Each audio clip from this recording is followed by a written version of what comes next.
Howdy ho folks, and welcome to day 12. We're here back and we are getting close to done with this track, which means we gotta think of a name. Think of a name here, folks. If you have ideas on what you think this track should be called, put them in the comments, let me know. We're at the stage of like mixing and producing where you make small changes and then you export it and you listen to it on a whole bunch of other sound systems and see how it sounds. It doesn't stand out to me as much here in this mix, but in the renders, when I was listening to other devices, I was realizing that the high ends was really sharp and annoying. Like it made, like I had to pull it so that it wasn't punching my ear as hard. I had to pull down the volume I was listening to and then it felt too quiet. And I'm pretty sure the guilty party here is this exciter I've got going. Exciters are a really cool tool. I mean, if you just listen to, I don't know if I've talked about this, but like as you listen to it, if I turn it on and off,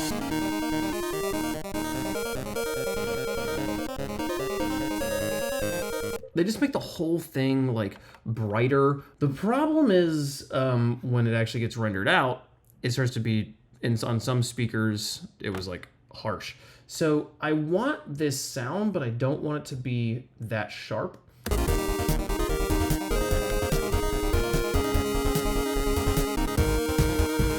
Problem is when I listen to it in here, the 141 sounds fine. Overall, what else can we do here? I do want to find a way to listen to just specific sections of the track.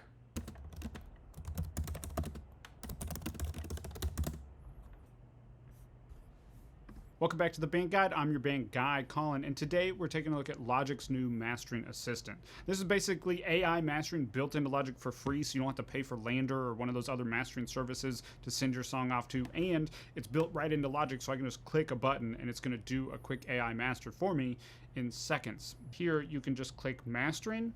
And what do you mean you can just click mastering? What sort of witchcraft is that? Is there an update?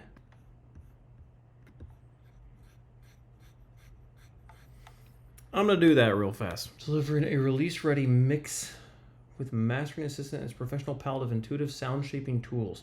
Here's the thing about this Mastering Assistant. If you're familiar with Gullfoss, it's like a mastering EQ tool that uses AI basically to just like fix your track.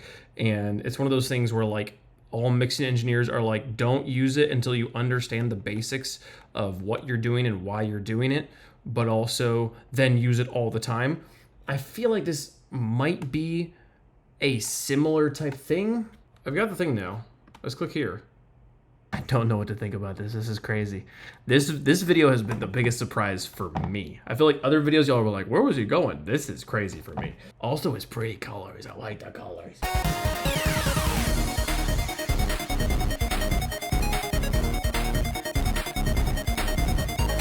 Part of me wants to just render this out and see if this is better. Now that I am on the same page as you, sir, continue. bring up the mastering assistant. So it sets this up automatically, and it's doing a lot and really precise movements here in some cases. Well, I think it's addressing some harsh frequencies up in the mid-range, upper mid-range that I hadn't caught. I think there's a little bit around like 3K that I'm now starting to lose. As you can see, it's doing a fair amount of a cut right there. I think the harsh. Interesting. You notice what it cut here? It cut pretty much what I felt like the exciter was hitting. Turn the exciter off and tell it to go for round 2 here. Okay, so it did take a lot less out here of the top end now that I've turned the exciter off, so that's kind of cool. Okay, now the next thing I would play around with is the character. Unfortunately, I don't have Apple Silicon, so I can't. One day I'll get but we do, baby! Apple Silicon computer. But in the meantime, I'd love to hear from you. If you tried this, what is your favorite Apple Silicon, or what character in this? I don't even know what they mean, okay? So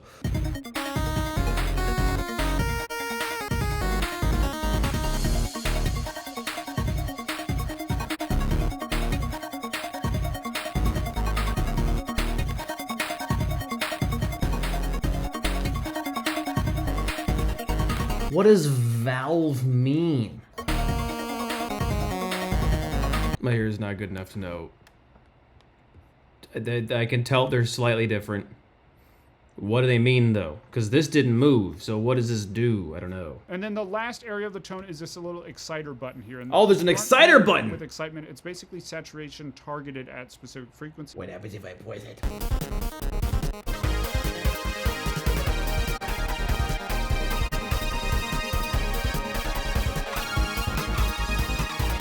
It's a little more subtle. I do like that. Let's look at the loudness option. So it's already done loudness processing, even though this knob is at center. It's already done a bunch of stuff behind the scenes. So we can see the LUFS over here. This is our main loudness reading. And the LUFS, we have momentary, short-term, and integrated. Momentary and short-term basically just being what's happening right around that time. Short-term is I really thought that was mid-side and integrated or something. I don't know. What does LUFS mean? Loudness unit relative to full scale. This is where going to school for engineering would have been good, but I didn't. I went to school for music theory. what's happening right around that time. Okay, so these are just averages, it sounds like. So momentary being like how loud is it basically right now. Short term being like how loud has it been in the last little bit, and integrated being how long has it been, how loud is it like on average in the track.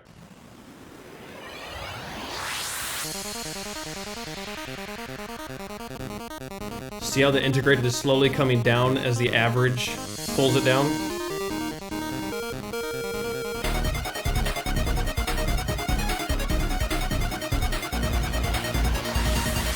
Okay, so our average loudness units across the entire song is 13 under. So now what's interesting is if I go back and listen to other spots.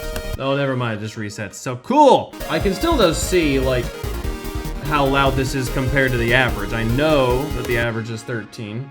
So when it's at 12, I know that that part's a little bit louder than the average. So the first thing I want to do, I want to turn the mastering chain off. I want to turn the exciter back on, and I'm going to just render it out with the changes I thought after listening to my own mix, my own master yesterday. With these changes, we'll see how this sounds. And then I'm going to compare this to the mastering tool. And bonk. So the AI mix mastered one definitely is louder across the board. Lower dips, but does it sound better? Let's see if we can sound match these. So that's pretty close.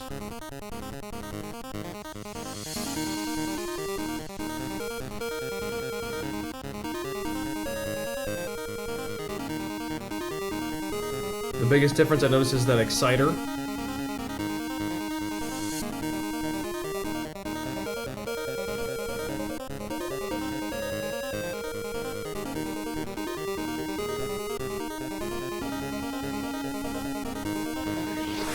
The overall loudness thing is great. And I could see myself in the future maybe even just using that loudness tool part of it, like using less of the EQ. The how it sounds in these ears on these headphones in Logic like this is not going to be as valuable as if I go and put this into, I just upload this to Discord and go listen to it on my phone and stuff like that. So I'm going to go do that now. I've been here doodling around on this stuff for over an hour, and it's time to see how we did. So thanks so much for watching. See you guys tomorrow. Bye-bye.